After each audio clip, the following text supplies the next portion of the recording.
বিশ্বজুড়ে হঠাৎ করেই আবহাওয়ার চরম ভাবাপন্ন রূপ লক্ষ্য করা যাচ্ছে। একদিকে ইউরোপের ফ্রান্সের মতো উন্নত দেশগুলো তীব্র তাপদাহে পড়ছে, অন্যদিকে মধ্যপ্রাচ্যের পবিত্র ভূমি সৌদি আরবেও তাপমাত্রা সব রেকর্ড ভাঙার উপক্রম করেছে। হঠাৎ কেন বিভিন্ন দেশের তাপমাত্রা এভাবে আশঙ্কাজনক হারে বাড়ছে? তবে কি জলবায়ুর এই চরম বিপর্যয় ও একের পর এক প্রাকৃতিক দুর্যোগ শেষ জামানা বা কিয়ামতের কোনো অশুভ সংকেত বহন করছে? এমন নানা প্রশ্নের মাঝেই পবিত্র দুই নগরী মক্কা ও মদিনা সহ বিভিন্ন প্রদেশে তীব্র তাপপ্রবাহ ও ধূলিঝড়ের সর্বোচ্চ সতর্কতা জারি করা হয়েছে।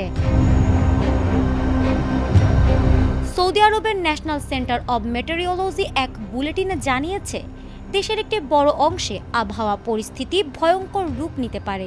বিশেষ করে মক্কা, মদিনা, রাজধানী রিয়াদ, আল কাসিম এবং পূর্বাঞ্চলীয় এলাকায় দিনের তাপমাত্রা ৪৭ থেকে ৪৯ ডিগ্রি সেলসিয়াসের কাছাকাছি পৌঁছানোর প্রবল আশঙ্কা রয়েছে। এই অস্বাভাবিক গরমে সাধারণ জীবনযাত্রা স্থবির হয়ে পড়তে পারে। সঠিক প্যাড আর সঠিক তথ্য দিয়ে কেশু সামলে নিব এক হয়ে। Mona Lisa sanitary napkin. তাপপ্রবাহের সাথে যুক্ত হয়েছে নতুন আতঙ্ক, তীব্র ধূলিঝড়।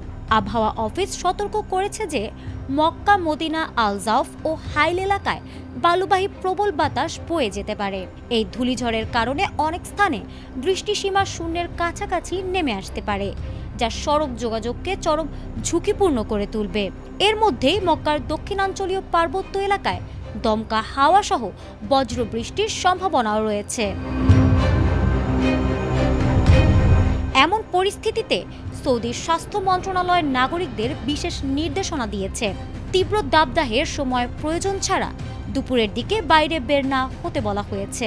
জরুরি প্রয়োজনে বাইরে বের হলে অবশ্যই মাস্ক ব্যবহার করা এবং স্বাস্থ্য ঝুঁকি এড়াতে প্রচুর পরিমাণে পানি পানের পরামর্শ দেওয়া হয়েছে। ফারহানা হক, এটিএন বাংলা।